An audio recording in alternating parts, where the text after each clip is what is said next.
Jean-Luc Mélenchon, bonjour. Bonjour, monsieur Vous Bourdin. faites votre rentrée politique ce matin sur RMC et BFM TV. J'ai une question très directe. Vous savez que je les aime. Jean-Luc Mélenchon, avez-vous voté Emmanuel Macron dimanche? J'ai déjà dit, je ne le dirai pas. Parce que je représente un ensemble de gens qui, les uns se sont abstenus, les autres ont voté blanc et d'autres ont voté Emmanuel Macron. Le dire après. Ce ne serait pas loyal. Ne pas le dire avant. Non, un choix politique. mais ça ne serait pas loyal à leur égard, car notamment maintenant, j'ai la tâche de les maintenir. Mais vous avez voté. J'ai voté, évidemment, car je suis... c'est mon choix personnel, je ne fais la leçon à personne. Et si vous voulez savoir ce que j'ai voté, essayez de le deviner en me connaissant, et lisez mon livre de la vertu, et vous apprendrez que je ne m'en suis jamais remis aux autres. Emmanuel Macron. Je ne m'en suis jamais remis aux autres du soin de faire ce que je souhaitais voir se réaliser. J'ai appelé, comme vous le savez, à ce qu'il n'y ait pas une seule voix pour Madame Le Pen. Si on m'avait écouté, Madame Le Pen n'aurait pas eu une seule voix. Elle en a eu 10 millions, c'est beaucoup trop. Dont quelques-unes venues d'électeurs qui vous ont choisi au premier tour. Il paraît. Enfin, plus que quelques-unes, 11%, dit-on. Non, 7. Si l'enquête Ipsos, c'est 7. Et bon, mais admettons, écoutez, de toute façon, il faut bien... c'est la démocratie. Il faut bien se faire à l'idée que j'essaye de convaincre des gens de changer de vote. J'y parviens au premier tour. Au deuxième tour, des gens retournent à ce qui était leur vote.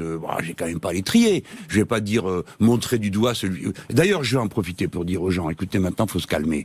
Il y a eu une ambiance épouvantable entre les deux tours. Sur les réseaux sociaux, moi je suis comme beaucoup, pas vous, mais moi je suis accroché à ça. Ça a été d'un niveau de violence, maintenant il faut calmer tout ça. Et surtout, je dis à ceux qui ont voté avec moi sur le programme L'Avenir en commun, restez groupés, quoi. On va pas se disputer pour une affaire qui a eu lieu il y a 15 jours et qui est réglée. De cela. On va parler des législatives, de l'avenir, Jean-Luc Mélenchon, mais parlons du passé récent, tout récent. Dimanche, Emmanuel Macron a été élu président de la République. Vous l'avez vu au Louvre. Qu'avez-vous pensé d'ailleurs de cette soirée voulu par Emmanuel Macron devant la pyramide, ce discours? Qu'en avez-vous pensé franchement? C'est son style, moi je n'aurais pas fait ça du tout. Il y a un côté monarchique, le Louvre en plus, qui est quand même un des symboles de la monarchie française, cette ambiance particulière avec la pyramide qui elle-même est un symbole monarchique, mais bon, c'est normal, c'est son tempérament, c'est sa manière d'être. Symbole voulu par un président de la République de gauche. De gauche, ça c'est vous qui le dites, il ne l'est pas, lui-même ne le dit pas, il dit que il est non, mais voulu par la pyramide, je parlais de la pyramide par un président de la République de gauche. C'est exact. Il y a eu un concours d'architectes. C'est quand même pas François Mitterrand qui a décidé ça dans son bureau. Mais mais vous avez raison de le dire. Et puis il y a toute une symbolique que nous connaissons tous, qui est attachée à ces trois pyramides qui représentent le plateau de Gizeh. Enfin, peu importe. Ce qui restera, c'est une image monarchique qu'il a voulu donner de lui et qui correspond à ses obligations. Il faut bien le dire, Monsieur Bourdin, car il n'a pas de majorité. Et par conséquent, il est obligé d'être le plus césarien de tous les présidents de la République que nous avons connus, parce que en plus, lui a l'intention d'appliquer son programme. On va quand même pas lui en vouloir de croire à ses idées. Mais il va avoir un mal de chien parce qu'il n'y a pas de majorité pour faire ça. Notamment pour attaquer le code du travail, pour remettre en cause... Je vais revenir sur le code du travail. Absolument. Donc, est-ce que vous le connaissez bien d'ailleurs, Emmanuel Macron? Qui le connaît bien? Je ne le connais pas du tout. Je ne l'ai jamais fréquenté. J'ai fréquenté beaucoup de monde, mais pas lui, je ne le connais pas. Vous devinez quel homme il est? Non.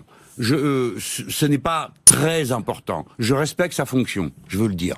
Il est élu, et je le reconnais sans barguigner, parce qu'on aurait pu penser que non. Je reconnais. Je lui présente des vœux pour accomplir sa mission, c'est-à-dire d'abord les vœux de bonne santé, car c'est essentiel dans ce qu'il a à faire. Et puis après, naturellement, je vais le combattre implacablement en me portant à la tête, si les électeurs le veulent, d'une cohabitation, s'il est possible de la réaliser.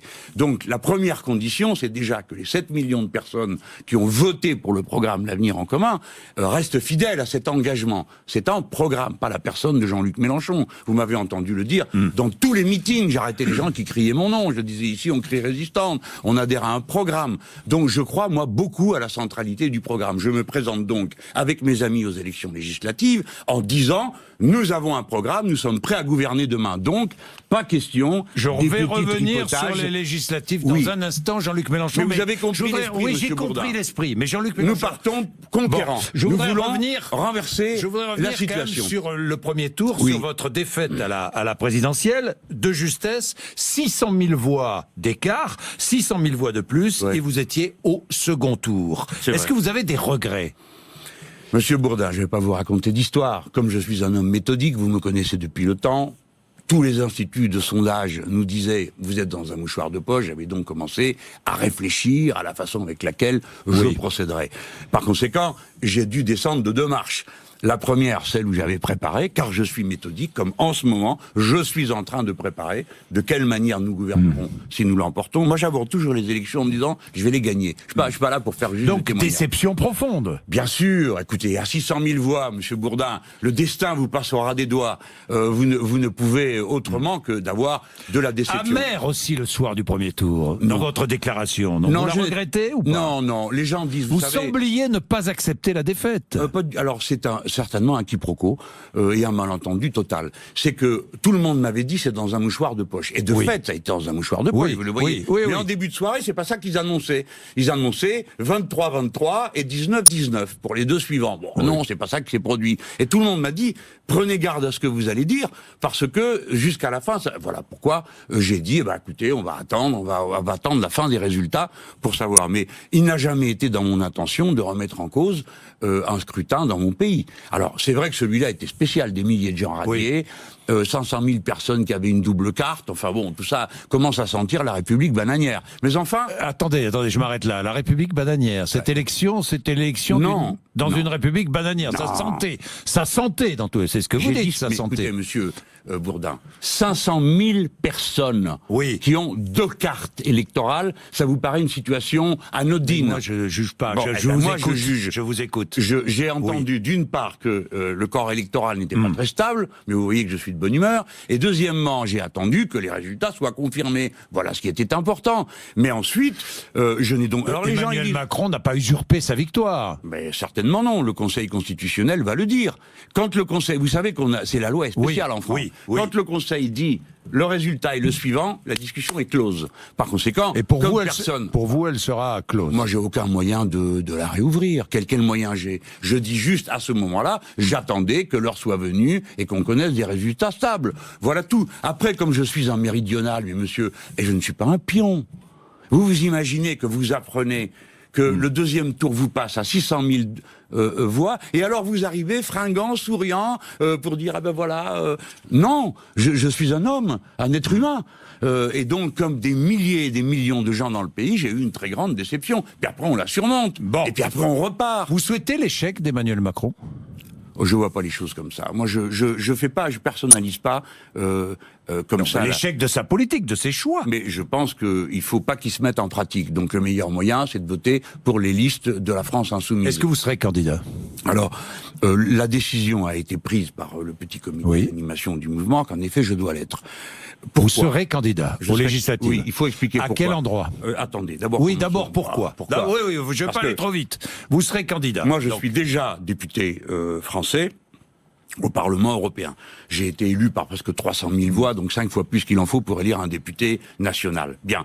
Mais les amis ont dit, écoute, tu ne peux pas aller dire aux gens, nous repartons à la bataille, nous allons être majoritaires à l'élection législative, puis tout le monde y est, sauf toi. Donc on m'a dit, ça tient pas debout, donc faut y aller. Alors, vous avez hésité. Mais oui, qui n'hésiterait pas. Écoutez, je suis comme tout le monde. Il arrive un moment où vous dites, ça fait quand même beaucoup. Ça fait beaucoup de fatigue. Je viens juste de finir une campagne. J'ai déjà donné une fois, aller faire une législative. Qu'en plus, à l'époque, contre Madame Le Pen, tous mes antifascistes d'opérette, là, qui me faisaient la leçon entre les 2 tours, à cette époque-là, ils me jetaient des pierres, m'empêchaient d'y arriver. Bon, il faut oublier tout ça, ce que je fais. Mais avant de retrouver en soi-même l'ardeur et l'optimisme, souffrez qu'il y ait quelques jours qui passent. Donc je suis convaincu et reste dans la courte liste 2 ou 3 villes en France et en particulier la ville de Marseille parce que d'abord vous serez candidat à Marseille. Alors c'est assez probable. Je vais pas créer un suspense inutile, mais non, vous ne le saurez pas. Inutile. Mais non, parce que j'ai vu les résultats. J'allais vous poser la question, évidemment. Il y a 3 villes, il y a plusieurs villes où vous arrivez en tête, mais il y a 3 très grandes villes où vous arrivez en tête. C'est Lille, Toulouse et Marseille. Donc il fallait en choisir. Il fallait en choisir une. Donc moi, j'avais jeté mon dévolu sur Marseille. Non, vous serez candidat à Marseille. Attendez, ce n'est pas l'affaire n'est pas dite. Il y a encore plusieurs paramètres qui doivent intervenir. Quelle circonscription à Marseille? Non, vous voyez comme vous êtes. Alors, bientôt, on demande où je vais habiter. Alors, je vous pose des questions. Non, mais commençons par dire pourquoi Marseille. Puisque me voilà en tête à Marseille, que je peux stimuler une grande reconquête des cœurs et des esprits autour d'un idéal de progrès, alors qu'on disait tous ces gens-là, ils sont voués au Front National. Non. Non, ce n'est pas vrai. Mais vous êtes un candidat parachuté à Marseille. Bah oui, je suis parachuté partout. Hein. Bah vous savez, oui. Depuis vous avez été candidat partout. Hein. Pas partout, mais dans l'Essonne, dans les Hauts-de-France, le Pas-de-Calais, maintenant Marseille. J'étais à Toulouse 2 fois élu. Vous voyagez politiquement. Mais je suis partout chez moi. La France est ma patrie. Et depuis 1962, date à laquelle j'ai débarqué à la gare de Saint-Charles, Marseille, pour prendre le train pour aller, je suis un homme dans une odyssée. Vous comprenez ça? C'est l'affaire d'Ulysse. Ulysse un jour a embarqué. Eh bien moi, je suis né au bord de la mer et j'ai embarqué dans la vie. Et me voilà, je fais des escales dans l'existence, comme beaucoup de Français. Vous savez, à Marseille, le nombre de gens qui sont là par escale, vous le savez comme moi. Et vous-même, Bourdin, tout malin que vous êtes Cévenol, et vous faites escale à Paris. Et notre vie à tous est faite comme ça. Bon, voilà, je fais escale. Marseille, vous allez faire escale à Marseille pour essayer de devenir député. On va voir. Député. Non, monsieur Bourdin, n'allez pas trop vite. Bon, je vous en donne déjà beaucoup ce matin. Bah oui, m'en donnez beaucoup, mais. Eh ben oui, moi j'aime toujours en avoir plus, vous le savez. Et voilà, insatiable. C'est mon métier. Bon, c'est mon métier. Donc, je pense que Marseille est dans la courte liste. J'ai besoin de plusieurs autres informations. J'irai jeudi faire des visites de courtoisie. Et sans doute, et si elles sont positives, il ne sera pas nécessaire que j'aille samedi, à dimanche, à Toulouse où je comptais aller, ou à Lille, ou partout il y a mes lieutenants, mes jeunes camarades qui sont en place et à qui, voilà. Dites-moi, Jean-Luc Mélenchon. On va parler des législatives, c'est ça? Parlons des législatives. Donc, 577 candidats de la France Insoumise. Pas tout à fait, non. Pas tout à fait. Parce que, pour être franc, il y a des départements où, par exemple, la Nouvelle-Calédonie, certainement nous soutiendrons les candidats du FLNKS, et il n'y aura pas de candidat France Insoumise. Sans doute à la Martinique, soutiendrons-nous un ou deux candidats qui sont pas membres de la France Insoumise, peut-être en Guyane, enfin bref. Et puis sur le territoire de la métropole, il y a des candidats qui sont en quelque sorte des alliés que nous avons investis, quoi qu'ils ne signent pas notre charte, qui nous pose un grand problème, mais qui sont d'accord pour reconnaître le programme L'Avenir en commun comme le programme de leur investiture. C'est le cas de Madame Autain, c'est le cas de sans doute Madame Buffet. Je suis en train d'oublier des noms, j'aurais dû marquer Alexis sur Corbière sera candidat à Montreuil, c'est cela? Oui. Alors, nous allons venir sur cet aspect. Comprenez-moi bien. Moi, je démarre une campagne pour gagner. C'est-à-dire que quand je vois les sondages, on me met entre 13 et 16, et on met Monsieur Macron entre 20 et 24. Bon, c'est rien, ça. C'est 6 points, ça se rattrape. Nous pourrions donc avoir une majorité législative. Je me bats pour ça. Pas pour faire du témoignage et me partager le financement public à ragnagna de toutes ces histoires. Quand même. Oui, mais souffrez de vous dire que l'on a vécu sans ça, on peut continuer. Hein, c'est pas mon sujet. Mon sujet, c'est le programme L'Avenir en commun. Je dis aux gens, ne donnez pas les pleins pouvoirs à Monsieur Macron. Votez pour les candidats de la France Insoumise. On peut les reconnaître facilement, pas tant que ça, parce qu'il y a le FI sur le bulletin de vote et qu'il y a ma tête avec. Je demande qu'on arrête d'utiliser mon nom, ma tête et mon... C'est le Parti communiste qui utilise votre nom? Écoutez, c'est insupportable. Les communistes ont été de toutes les variétés. Il y a eu des communistes magnifiques engagés dans l'action. La France Insoumise en a déjà investi, écoutez-moi bien les gens, 10. D'accord? Il y a des accords avec 2 fédérations communistes, celle de l'Ariège et celle des Deux-Sèvres. Donc vous voyez bien que je ne bloque d'aucune façon c'est pas ce que dit le Parti communiste français. Je regrette profondément le refus des dirigeants nationaux de France Insoumise de passer un quelconque accord. Ce n'est pas vrai. Monsieur Pierre Laurent. Pierre Laurent le dit. Nous en étions à la... Il ment, Pierre Laurent? Oui, il ment. Écoutez-moi bien, Monsieur Bourdin. Il ment. Oui. Nous avons fait 6 réunions. Et à la dernière, nous étions dit, on se retrouve demain. Et on ne parle pas à la presse parce qu'on doit régler nos problèmes. À 4h de l'après-midi, il fait une conférence de presse. Et qu'est-ce qu'il dit? Relisez, s'il vous plaît. Oui. Relisez, je vous prie. Le directeur de campagne, alors ça c'est le vôtre. Pierre Laurent dit « Je regrette profondément le refus des dirigeants nationaux de France Insoumise. Monsieur Bourdin. Je renouvelle avec force et un peu de colère un appel à France Insoumise à un accord sous une bannière commune. » Voilà. Donc, Monsieur Bourdin, vous êtes journaliste, donc votre boulot, ça va être de vérifier si c'est vrai. Hier après-midi, il dit « Je regrette que Ragnagna, qui est le cinéma habituel de ces toiles diviseurs, et il demande à tous les communistes de présenter leur candidature. Il a préparé ses candidatures depuis le mois de septembre dernier. D'accord? Et il leur dit faites campagne sous le sigle Front de gauche PCF, c'est-à-dire qu'il n'assume même pas son étiquette PCF, car le Front de gauche n'existe plus depuis 2 ans. Et maintenant, je vais vous lire autre chose. Si vous aimez les détails, et je vois que vous les aimez. Là, j'ai devant moi le supplément communiste paru dans l'UMA du 11 janvier 2017. Voilà le rapport officiel. Vient parfois la question, oui, mais il y a la France insoumise qui compliquerait les choses. Point. Pierre Laurent rappelait, c'est le journal communiste qui le dit, pas moi, Mélenchon, qu'il n'a jamais été question d'accord pour les législatives avec France Insoumise, virgule, et il n'y en aura pas. Le parti pris, ce qui est primordial aujourd'hui pour les communistes, c'est d'apparaître nationalement dans toutes les circonscriptions. Par conséquent, Pierre Laurent ment. Et il a sacrifié tous ses camarades. Car je vais vous dire une chose. Nous avons investi 10 communistes. Nous avons investi plusieurs Europe Écologie Les Verts. Pourquoi? Vous avez conduit les écologistes, dit Yannick Jadot. Mais Yannick Jadot, qui c'est? C'est le dirigeant écologiste. C'était le candidat et alors, quel pouvoir vainqueur de la primaire aux écologistes. Et ensuite disparu du tableau. Le responsable des écologistes est monsieur David Cormand. Monsieur David Cormand vient me voir avec ses grands airs, hein, et qu'est-ce qu'il dit? Vous devez prendre vos responsabilités et soutenir nos candidats. La patouille. Alors, suivant les circonscriptions, on aurait une étiquette, une autre. Écoutez-moi. Et c'est Cambadélis qui tombe de son arbre qui dit « Mais qu'est-ce qu'il fait celui-là? Il a déjà fait un accord avec moi. » Benoît Hamon appelle à une union de la gauche, Jean-Luc Mélenchon. Parfait. Vous refusez toute union de la gauche. Écoutez-moi. Oui. Qui est Benoît Hamon? C'était le candidat du Parti Socialiste à l'élection présidentielle. Qui est-ce qui signe les accords? Le Parti Socialiste ou Benoît Hamon?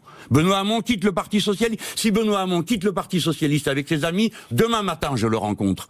Et nous faisons un accord parce qu'on n'aura aucun mal à le faire. Mais il ne veut pas quitter le Parti Socialiste. Il veut rester au Parti Socialiste, avoir le point et la rose, et en plus Mélenchon. Il doit faire comme Manuel Valls alors. Mais ces gens-là n'ont plus aucun principe. Ils circulent d'un endroit à l'autre du moment que vous les investissez. Ça s'appelle les alliances. Écoutez-moi, Bourdin. Vous avez une alliance avec Emmanuel Macron. Vous voulez casser un peu tous ces vieux parti, non? Vous faites comme Macron. Mais, vous ressemblez finalement à Macron. Vous n'avez pas le même âge, mais... Mais nous faisons des choses comparables, ça va de soi. Mais ça va de soi, monsieur Bourdin. Pourquoi? Parce que nous voulons mettre de l'ordre. Cette patouille-là doit finir un jour. Écoutez, j'ai dit au Parti communiste, je suis prêt à investir, alors même qu'ils ne veulent pas signer le programme. Monsieur Bourdin, des gens votent, 7 millions de personnes votent pour un programme, ça venait à l'appel à l'avenir en commun. Et j'arrive et je vais leur dire, attendez, j'ai signé un accord avec le Parti communiste, 50% des circonscriptions, voilà, vous avez voté pour Mélenchon l'avenir en commun, désormais vous la repas en communiste.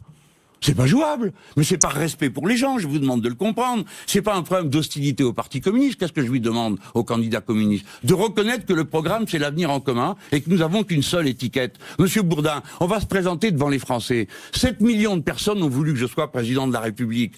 Il est normal que je leur dise, je suis prêt à conduire un gouvernement et une majorité législative sur le programme pour lequel vous avez voté. On ne peut pas passer le programme à la trappe. Vous avez vu le programme du Parti Socialiste. Donc il n'y aura aucun accord, on est bien d'accord, avec le Parti communiste. Hein, avec la direction communiste. Ça sert à rien, ils ont dit que ça servait à rien. Mais attendez, non monsieur Bourdin, je veux qu'on entende. Alors, il y a plus de 10 candidats communistes investis. J'ajoute une chose, j'étais prêt, et nous l'avons dit aux communistes qui n'en ont pas voulu, à investir les 7 députés communistes sortants. D'accord? Oui. Parmi lesquels 4 d'entre eux ne m'ont même pas parrainé à l'élection présidentielle. Donc, c'est moi qui ai fait le geste de dire, allez, on oublie tout. J'oublie ce que vous avez fait. L'un d'entre eux, monsieur Chassaigne, n'a parrainé personne, et son fils, parce qu'ils sont maires de père en fils dans ce bled depuis 3 générations, lui, il a parrainé monsieur Poutou. Donc, j'oublie tout ça. J'ouvre les mains, je tends les bras. Qu'est-ce que je peux faire de plus? Et je vais me faire traiter de tous les noms par des gens qui sont là derrière leur bureau et qui décident que c'est moi qui suis responsable de ce qu'ils appellent la division. Non, il faut respecter les électeurs. Les électeurs ont voté pour le programme L'Avenir en commun. Ils veulent sortir du nucléaire, monsieur Pierre Laurent. 7 millions de personnes ont voté pour ça. Par conséquent, je ne veux pas y renoncer. De la même manière, ils ont voté pour une assemblée constituante et le pouvoir de révoquer les élus. Les dirigeants communistes n'en veulent pas. C'est leur droit. Mais qu'ils assument, qu'ils présentent leurs candidats sous leurs étiquettes, au lieu d'essayer de prendre l'identité des autres. Quel est le sens de mettre ma photo partout? Quel est le sens de se réclamer de moi alors que ce n'est pas vrai? Vous comprenez, monsieur? Alors moi, je dois tout le temps lutter sur 2 fronts.